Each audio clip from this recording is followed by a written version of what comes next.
it goes back to that idea that timeliness is thoughtfulness, and the gift isn't just a gift; it's about your relationship to that person. So either we are supporting that relationship, right, or if we don't do a good job, then we're sort of letting you down and letting the relationship down.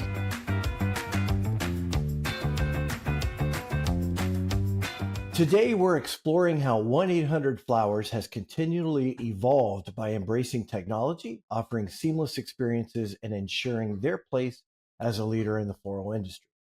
This is the Frictionless Experience, the show where we lay waste to friction. I'm Chuck Moxley, And I'm Nick Palladino. and we're thrilled to have Hal Siegel here with us from 1-800-Flowers. Hal is the Vice President of Digital Product and UX, and before 1-800-Flowers, Hal spent 8 years with Victoria's Secret, most recently as the Vice President of Digital Product and UX. Hal, thanks for joining us today. Yeah, thank you for having me. Thrilled to be here.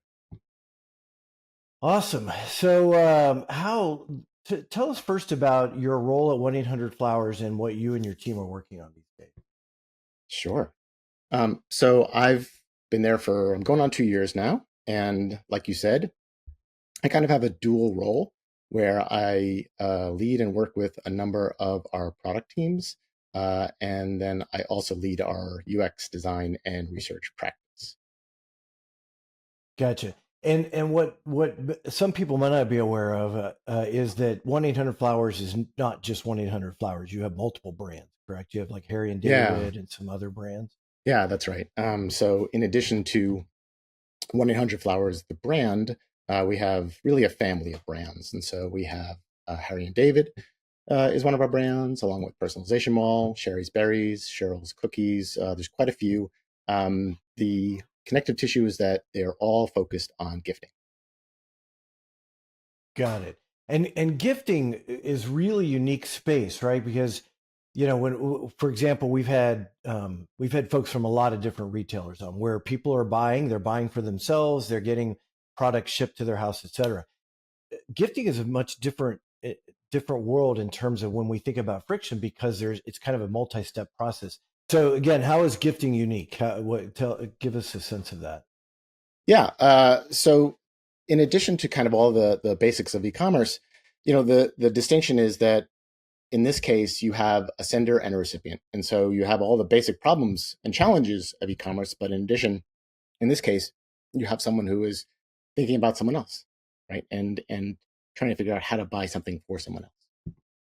I think something that's so interesting about that, especially when you think about the experience, is that you're now marketing your experience not towards the person, but the person's interpretation of the gift recipient.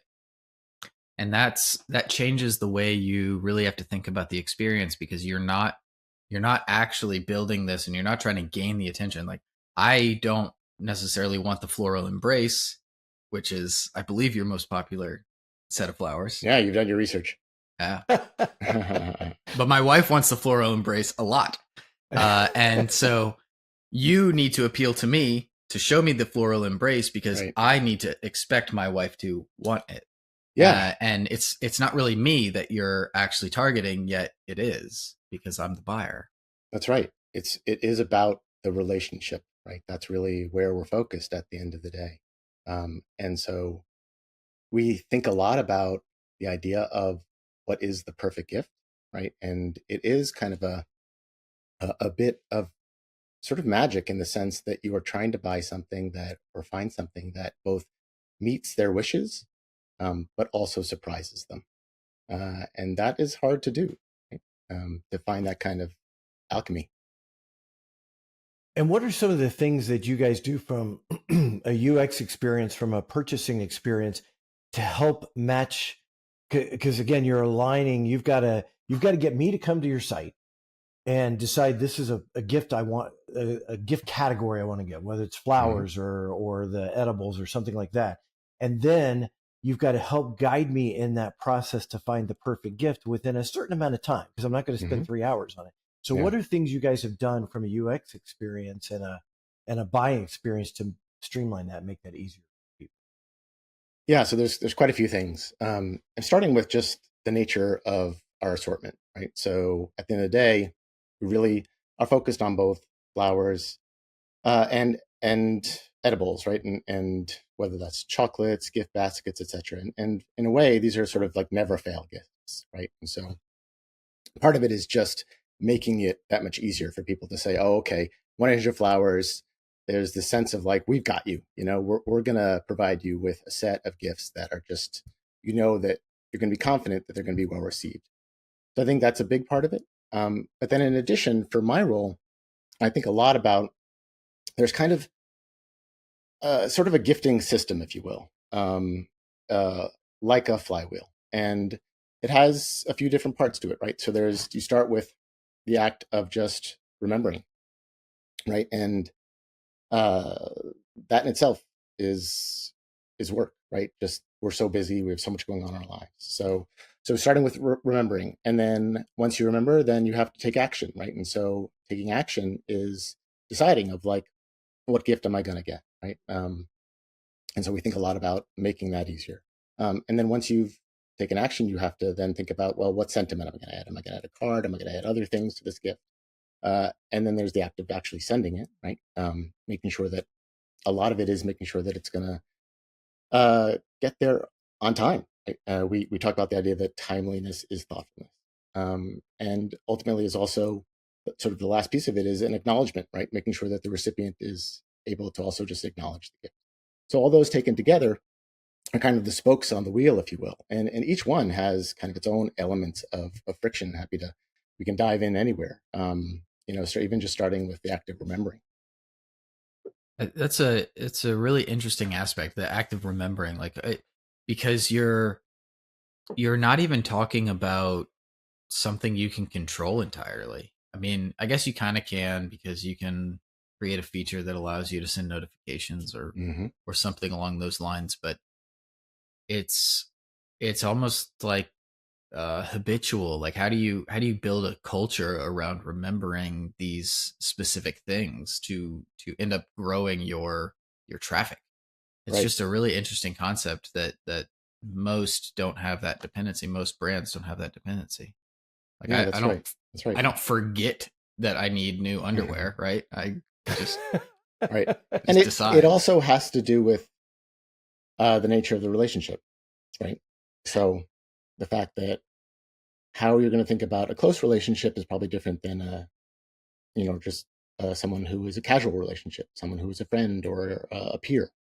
Totally different, right? And the way in which you're likely to remember, if you have a sister or brother, how you're not going to probably forget their birthday, but someone who is, more of a casual acquaintance is going to be a different thing. So we think about both of those and think about them a little bit differently. And the nature of the gifts as well are going to be different. And so yeah, that's a big part of it, is thinking about the nature of the relationship and how close they are or how not close they are, and how you may probably want to think about them differently. This really feels like meeting your customer where they are, which is a concept that keeps coming back up. And you really have to understand who they are, like, to its finest. It's Yet there's so many different arrays of possibilities, which I guess is why you have so many different brands and gifting options. And it's just naturally kind of coming together that way. Yeah, that's exactly right. We want to give as many options and make it as easy as possible. That's what it's really all about. But it's interesting because there's an old axiom of the more options you give people, the less likely they are to make a choice. I'm that guy who goes into a Hallmark store and I have to look at every dang card before I can decide which one I want, right? And I'm the same way in gift Right. giving. It's not a quick act. But is there a how do you deal with that from a friction standpoint of make streamlining that process, because there probably are thousands of options I could do if when you think across all your brands. How do you streamline that and make that quick and easy for those that just want to get in and do it versus those like me who want to see every option? Yeah, and so that's part of certainly our work, is we want to give different pathways for different customers and different behaviors. So, and some of this kind of falls back to some of the basics of e-commerce and doing e-commerce well. So it's the difference between browsing and searching, right? And if someone doesn't really know what they want, but they're just browsing, we want to make that browsing easy. If they're searching, then obviously we want to make it very fast and easy for them to go through search. In addition, though, we have a kind of third pathway, which is actually called Find the Perfect Gift, and it is more of a curated search, right? So it's not so if you're especially if you're coming in kind of last minute, if it's Valentine's Day and and it's coming up faster than you may have thought, then we want to have a way for you to make it easy to find that still a perfect gift for Valentine's Day and do that quickly. And some people just want to be quick, want to find that nice, lovely bouquet of flowers, whereas other people want to take more time. And for many customers, um, you guys I know have talked in the past about where friction can be a positive thing. I think this is one of those places where very often we find that customers, if you make it too fast for customers, they feel like they haven't been thoughtful about the gift. That's interesting, especially when you're talking about the effort, right? You're Mhm. quantifying the effort into selecting the gift by building an experience with which takes effort. That's right. Yeah, that's and that builds loyalty, I'm guessing. Yes, is that kind of the main KPI there? It is certainly kind of whether you want to call it lifetime value or not, but definitely that's something that we look at very intently. Um, but what we come back to as kind of our North Star is the relationship and how we're fostering the relationship between people. That's really the vision for the company at the end of the day. It is about the gift, but the gift is a symbol or token of the relationship, right? And again, it's different for different relationships, but we want Hmm. to be enabling that and helping people to stay connected.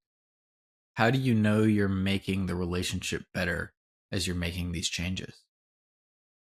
So some of it, I think that's part of what we're exploring, um, but some of where we've already taken some steps is we've created experiences that are for recipients. And so it is making it easier for the recipient to simply say thank you, and to express sentiment in return.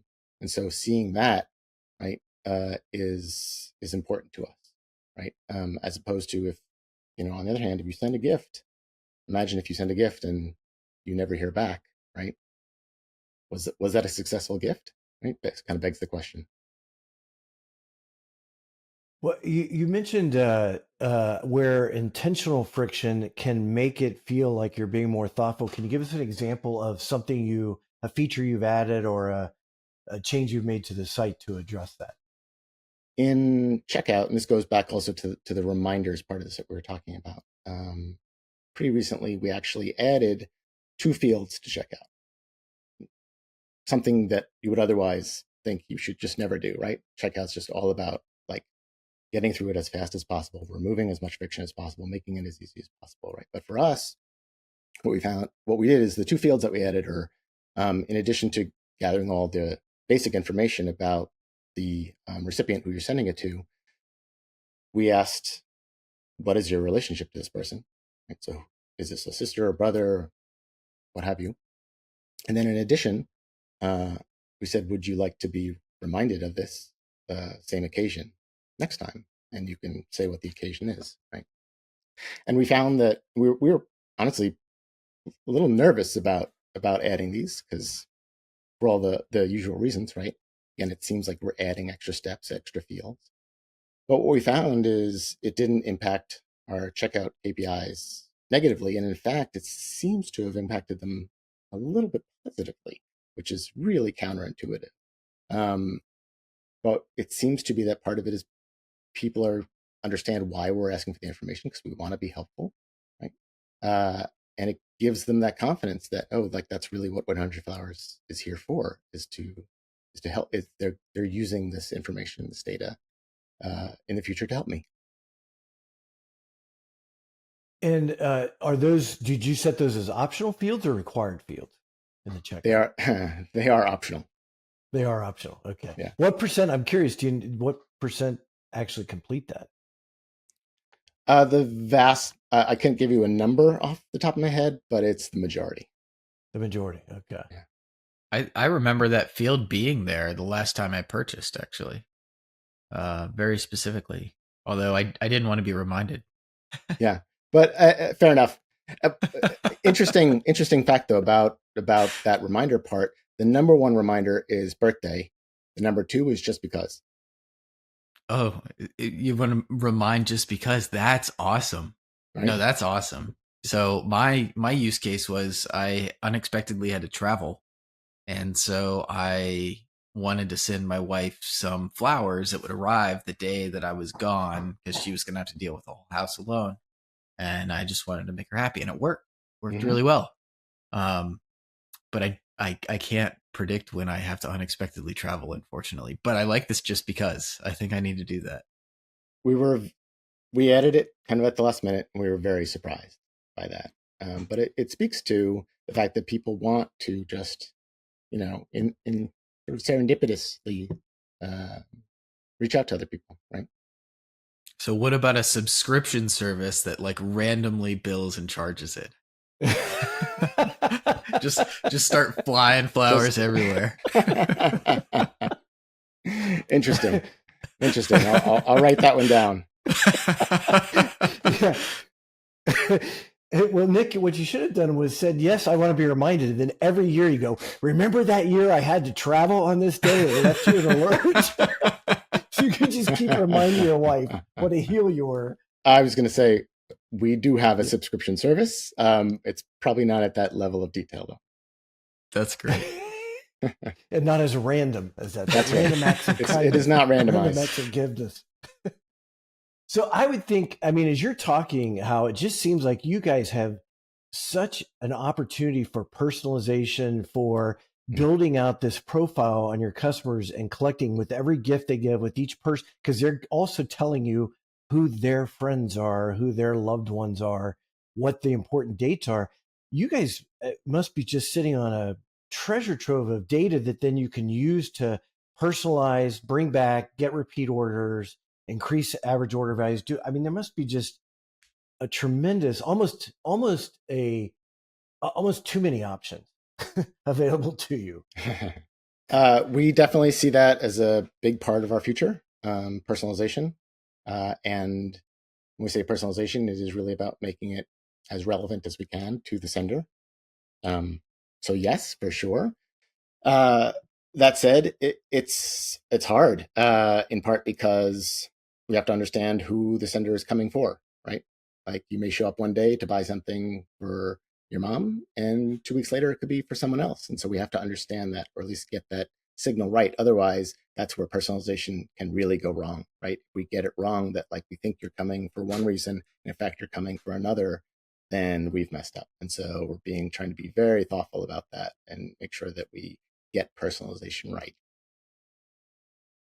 Well, and you can also get, because there's so much emotion tied to your customers' purchases, you can get that wrong. Like if I send flowers because somebody passed away, then 100%. I may or may not want to be reminded of that annually. And, it's a very personal thing. Or, I always did something for Father's Day and then my father died last year. Yes. There's people who opt out. And have you Right. guys tested that? Cause I've seen that where they go, do you not want to be reminded of Father's Day? We do. We have protocols in place for that, for most of the major occasions and holidays to make sure that we are not being insensitive in that way. And to your point, sympathy is also a big part of our business. And so, when we think about celebrations, they're not always happy ones, right? They can be sad as well. And so we want to make sure that we are striking the right tone. Definitely, big part of it. How are you all using AI, or are you using any AI in some of this? Because it seems like you would be a perfect use case with all that data you've got to train the models. Yeah, we are uh, exploring AI throughout the company, I would say. Um, the company is, I think part of what is fun and interesting about the company is that it is very innovation oriented, kind of in the DNA of the company. And so our CEO is talking about it every day with us. And we have we're exploring it throughout the shopping journey. The place where it is probably most obvious right now is just in customer service, just because it's such a natural fit there. We're leveraging it significantly there already. And then as it comes to personalization, some of what we've already talked about, some of personalization and the idea of just finding that perfect gift, we think that there's a real opportunity for it to play there. And going back to just the also sort of being agentive and helping people manage all those relationships and manage all those dates and manage all those occasions, right? We think there's a real opportunity for it to play there. You talked about the shopping cart where you added the fields and kind of didn't think it would help. How do you all think about and go about your testing process to decide what features to add, what features to take away that might add or reduce friction? Yeah, I think it's fairly typical. We do a lot of A/B testing, so that's kind of our primary way of evaluating our work. We also, before we do that, we do a fair amount of generative research. We do a fair amount of evaluative research, more on the qualitative side. So we mix qualitative and quantitative. But at the end of the day, it's it is the quantitative, the A/B testing that and the evaluation of whether it performs or not that is the ultimate decider. So I don't think that we're pretty in line in terms of the way that the industry approaches it that way. So what technologies or innovations have been most impactful for enhancing that digital experience for 1-800-Flowers? In terms of technologies, I do think that it's probably a combination of uh, personalization first and foremost. We're seeing a lot of value there uh, in terms of kind of what I was getting at earlier, and so continuing to just get clear signals in terms of what the intent is of the customer, understanding who they're there for, what the occasion is. That is a lot of it. And then the second part of it is when it comes to purchasing a gift, what we find is that the it's not just the bouquet, it's not just the core gift, but there are things that we would call add-ons that supplement the main gift. And those are really important actually, whether it's buying a box of chocolates to go with a bouquet. We have lots of things lots of options. We have balloons, we have stuffed animals, etc. And those are things that are actually really important because they personalize the gift and they make it more unique that way. And so we're looking at how to make that feel more integrated and make it easier to combine not just a bouquet, but combine that bouquet with other elements that really turn it into a gift. And so remove the friction from that kind of bundling, if you will. I would imagine that also helps your AOVs, and so there's Sure does. a financial incentive to try to get those add-ons as well. Yes, I would. It's a win-win for sure. Gotcha. How are you all quantifying the cost of friction or identifying those costliest friction points to focus on? I guess the way that we think about it is we try and really look at what are those key gifting moments. And so I guess to maybe flip it around, it's, we try and kind of streamline the overall e-commerce process and in certain ways kind of align with best practices in the industry. But then we say, okay, well, what are the key like sort of gifting moments, right, that are going to differentiate us? How do we be best in class at that? So we really try and lean into those moments, and that's what we're constantly trying to do. Is like how do we make this really feel special and different, as opposed to a product details page, which many ways that there's sort of lots of existing patterns for how those should work. I'll tell you from my own experience, the thing that I look for the most in a gifting experience is post purchase. Mm. Understanding like the status of my gift. I'm in Boston and the flowers are going to my home in Atlanta. So you would think it'd be really easy for me to just recognize what it is, and being able to know, okay, here's the time slot it's going, here's the current status, those kind of things. So I'd be curious what your vision is around improving or even just staying best in class for that side of the experience, because you have such a unique dependency that you're not always in control, Hmm. right? Hmm. That's right. There's a floral network that we work with, so about 5,000 local florists throughout the country. A lot of the work is about building those relationships with those florists. Um, uh, where we see a lot of opportunity is with the local florists, especially when it comes to same day and next day. In part because uh, probably like the example you gave with your wife, right? It was sort of a last minute thing, and so we think that that's always been our strength is being able to deliver, especially bouquets, pretty much last minute, right? Even same day, and so that's definitely an area that we're leaning into, and where we see it to be a differentiator. But you're right, like that experience of once you've made the purchase, knowing where it is, you know, is it en route? Did it get there? How does it look when it got there? Right? Those are all key Right. parts of the experience for sure. That we also are constantly evaluating. How do we make this better? How do we make this feel simpler, clearer? Send that signal to you, the sender, but also make sure that the recipient has it in hand. It feels like there's so many opportunities to disappoint in that world. It must be a tough world to be in. Yeah, to be honest, there is, and that's what makes it hard, but also makes it interesting. To your point, it it goes back to that idea that timeliness is thoughtfulness, and the gift isn't just a gift; it's about your relationship to that person. So either we are supporting that relationship, right, and or if we don't do a good job, then we're sort of letting you down and letting the relationship down, and so that's really where how we think about it, why we think it's so important, and we have the saying that giving is the gift, right? It is that idea of giving, that is what it comes down to, and so yeah, it's not easy, and it's something that we work hard at, and there are people in the business who are just focused on that, and they are experts in the space, uh, far more than me. Operationally, because you operate so many different brands, are they all individual sites or do you share a lot of the same components in terms of checkout process, things like that? So if you learn from one, you can replicate it on all of Yeah. them? Uh, it's hybrid.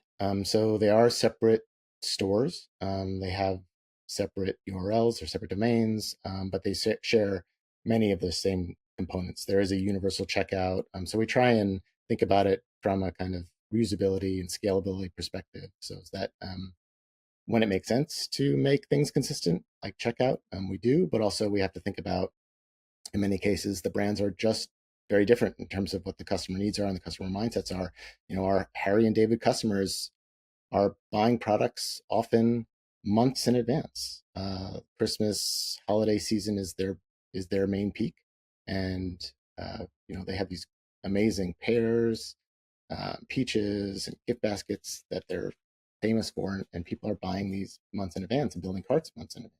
That's a very different behavior than um, for 100 Flowers Valentine's Day, where it is the 2 weeks before Valentine's Day is the huge peak where everyone rushes in. It's in those last 2 weeks. It's pretty much the same thing for Mother's Day, and so we have to think about it differently, right? Because the customers are very different. So then you're probably in a perpetual state of like seasonality. Like you're just Hmm. always running hot on some brand. Yeah, it we do go from we don't have like unlike most other e-commerce companies where like they have one big peak. We don't. We have multiple throughout the year, which definitely is a challenge.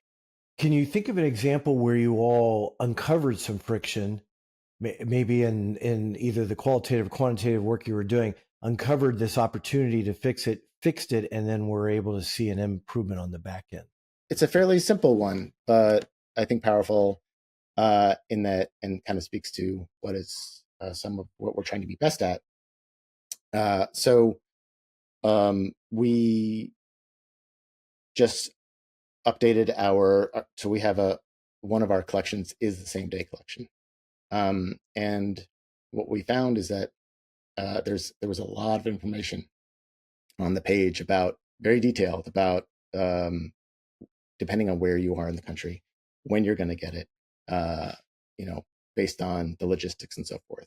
And it was just information overload. And yet this page is, by its nature, just people coming in last minute, and they're trying to buy something same day.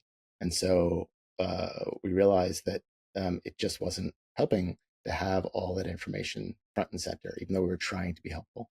And so this was a case where we really just went through and simplified and simplified, and the information is still there, but you have to sort of choose to explore it. And we made it just a much simpler page to get through, thinking about the fact that these are people who are coming in, want something very last minute, are trying to make a decision very quickly. And so that is something we A/B tested, and it was very, very successful. It's nice when you can have those kind of wins, right, where your hypothesis kind of lines up so neatly with the results. Unfortunately, kind of rare, but it's fun to see. Yeah. And what was the metric that you looked at in that? Was it conversion rates going up, or Yeah, it conversion was. completion? Yeah, it was conversion rate was going to be the main one, but we always look at secondary KPIs, AOV, RPV, etc. But in that case, yeah, it was actual purchases made. I wonder if you were unintentionally weeding out some users that kind of just said, "Oh, this is so much information. There's no way this is going to get there in time," and they're bailing on the experience quickly. Yeah, so Whereas you remove it, and then they get deeper into the funnel. absolutely right. So one of the secondary metrics that we were looking at, a main secondary metric, was just the bounce rate uh, or rather the exit rate really off the page, was super high. And we said, okay, it's not just that people are landing here and saying, oh, I don't want same day. We thought they probably do. It's just, it's just too much information. It's information overload. And so so the exit rate, went way down once we redesigned it. So, what learnings from Victoria's Secret have been useful to you at 1-800-Flowers? I think for Victoria's Secret, it comes back to, I think, the core ideas of, when it comes to e-commerce, just the ideas of purchase confidence versus purchase anxiety, right? Of how confident are you in the purchase? At Victoria's Secret, it's lingerie, it's underwear. These are very intimate things. It all has to do with how these things fit on your body, and so a lot of it was about doing everything we can to make that clear, how it's going to fit, how it's going to feel, right? How you're going to look. That was a big part of my effort there. And I think a lot of that still has translated, and I have been able to bring across in the sense of just people understand that, and that's part of the evaluation is I'm trying to decide whether or not to buy something that I can't actually touch, I can't pick up, and I can't really get, it's hard to get often an accurate sense of how big or small it is. So I think all those things kind of do hold up. I think you guys I've heard you talk about kind of that idea of e-commerce as kind of a hamburger, right? That there are all those different kind of variations, but it's always, you've got a bun and a burger there. And I think to an extent that's true.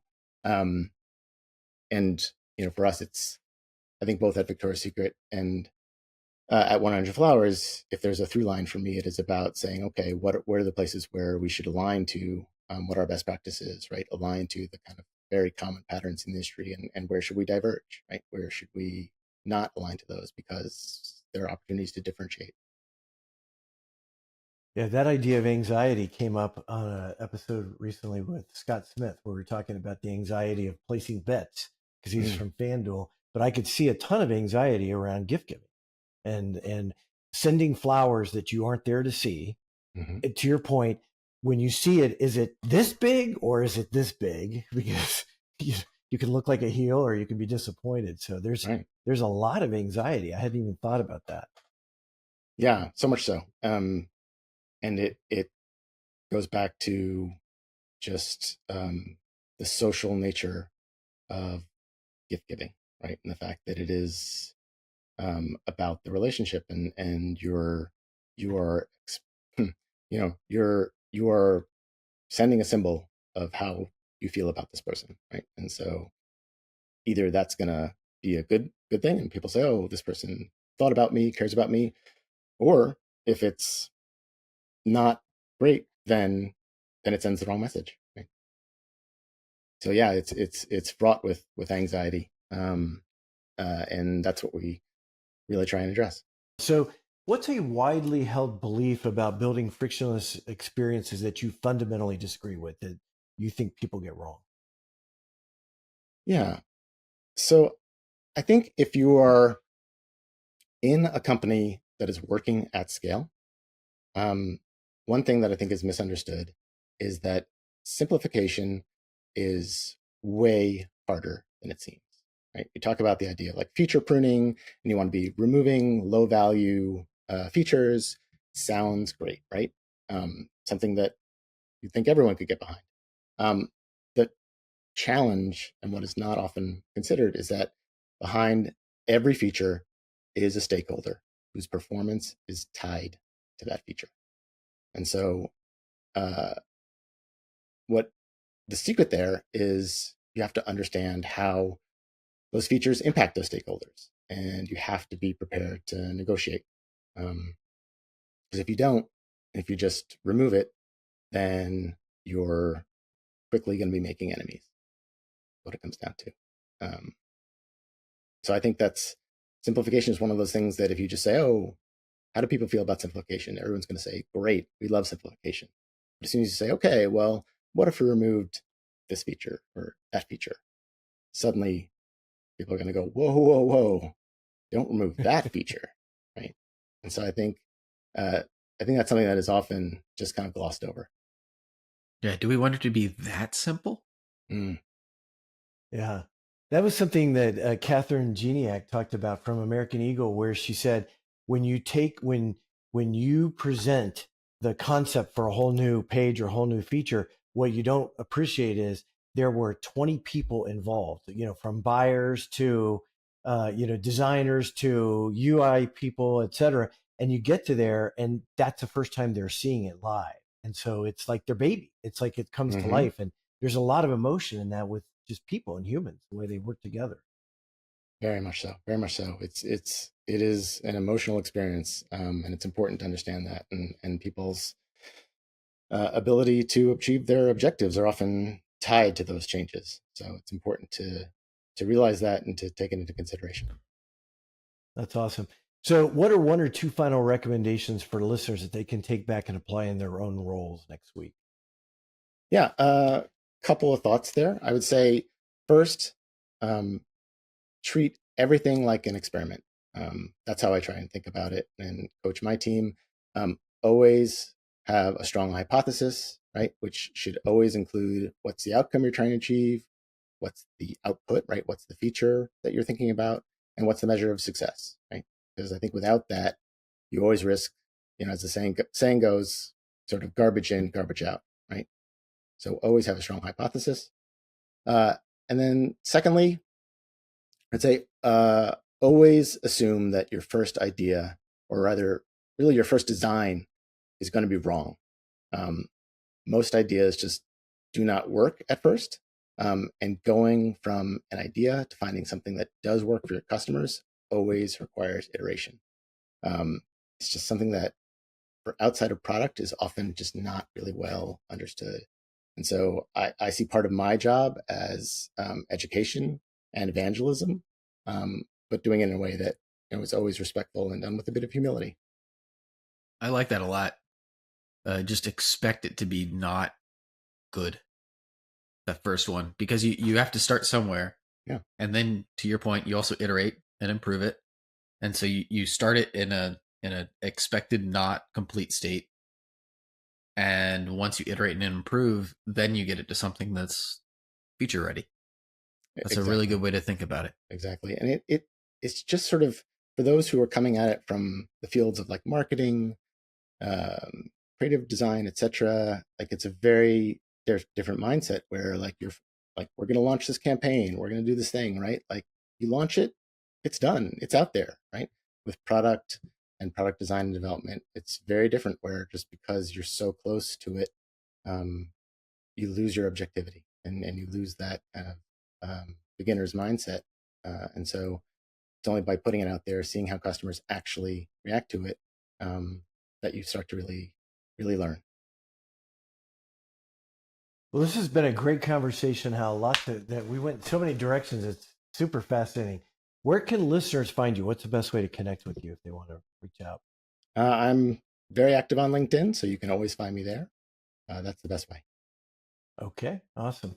Well, thank you for tuning into this episode of the Frictionless Experience. Remember to follow us on your favorite podcast player app, and so you can automatically receive notifications when we upload new episodes. And leave a review on Apple or Spotify, and let us know what you think and what topics you'd like us to cover in the future. We'd be happy to cover anything you want to talk about. And of course, you can find and connect with me and Nick on LinkedIn. I'm at Chuck Moxley, and Nick is at In Palladino. Thanks for joining us for another insightful episode of the Frictionless Experience. We've had a fascinating conversation with Hal Siegel from 1-800-Flowers about the unique challenges and opportunities in the gifting industry. Let's recap some key takeaways. Gifting is a unique e-commerce experience that focuses on relationships. When designing your digital experience, consider not just the buyer, but also the recipient and the relationship between them. This can lead to more thoughtful, personalized experiences that strengthen customer loyalty. Absolutely, Chuck. And here's another important point. Sometimes intentional friction can actually enhance the customer experience. In gifting specifically, allowing customers to spend a bit more time by selecting a gift can make them feel more thoughtful. Consider where a slightly longer process might actually benefit your customers' overall satisfaction. That's a great point, Nick. Hal also shared an interesting insight about simplification. In other words, simplifying your digital experience is often more challenging than it seems, especially in larger organizations. Remember that features often have stakeholders whose performance is tied to them. When simplifying, be prepared to negotiate and understand the impact on various team members. And finally, treat everything like an experiment. Always have a strong hypothesis that includes the outcome you're trying to achieve, the feature you're implementing, and how you'll measure success. But it's important that you actually work to test the hypothesis, not just prove it. This approach can help you iterate and improve more effectively. These are all great points that our listeners can apply to their own digital experiences. Remember, creating a frictionless experience is about understanding your unique customer journey and finding the right balance between efficiency and meaningful engagement. That's right, Chuck. We hope you found this episode valuable. Don't forget to subscribe to The Frictionless Experience and leave us a review. See you in the next one.